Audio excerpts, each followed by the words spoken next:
বাংলাদেশের বর্তমান পরিস্থিতি ও প্রতিবেশীদের সঙ্গে ভারতের সম্পর্ক নিয়ে কথা বলেছেন দেশটির পররাষ্ট্রমন্ত্রী এস জয়শঙ্কর। বাংলাদেশের নির্বাচনের পর দুই দেশের মধ্যে সুপ্রতিবেশী সুলভ আচরণ বৃদ্ধি পাবে বলে মন্তব্য করেছেন তিনি।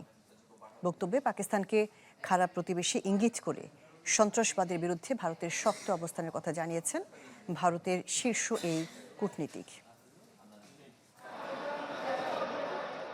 বাংলাদেশের সাবেক প্রধানমন্ত্রী খালেদা জিয়ার জানাজায় অংশ নিতে সম্প্রতি ঢাকা সফর করেছেন ভারতের পররাষ্ট্রমন্ত্রী এস জয়শঙ্কর। ফেরার 2 দিন পর বাংলাদেশের বর্তমান পরিস্থিতি ও প্রতিবেশীদের সঙ্গে ভারতের সম্পর্ক নিয়ে কথা বলেছেন ভারতের শীর্ষ এই কূটনীতিক। ঢালাইয়ে দৃঢ়তা, নির্মাণে নিশ্চয়তা, প্রিমিয়ার সিমেন্ট, ঢালাইয়ের রাজা। শুক্রবার চেন্নাইয়ে আইআইটি মাদ্রাজে জয়শঙ্কর জানান, নির্বাচনের পর পরিস্থিতি থিতু হলে সুপ্রতিবেশী সুলভ চেতনা বৃদ্ধি পাবে বাংলাদেশে।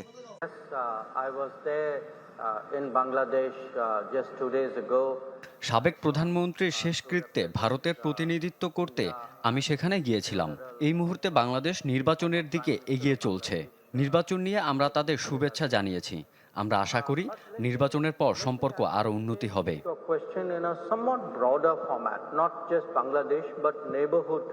ভারতের ভালো ও মন্দ দুই ধরনের প্রতিবেশী আছে বলে মন্তব্য করেন জয়শঙ্কর।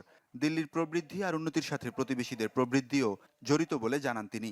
খালেদা জিয়ার শেষ শ্রদ্ধায় অংশ নিতে এসে বাংলাদেশে সে বার্তাই দেয়া হয়েছে বলে জানান S Jaishankar. Also have bad neighbors. Unfortunately, we do. Now, when you have bad neighbors, and if you look to the one to the west. বক্তব্যে পাকিস্তানকে খারাপ প্রতিবেশী বলে ইঙ্গিত করেন ভারতের পররাষ্ট্রমন্ত্রী।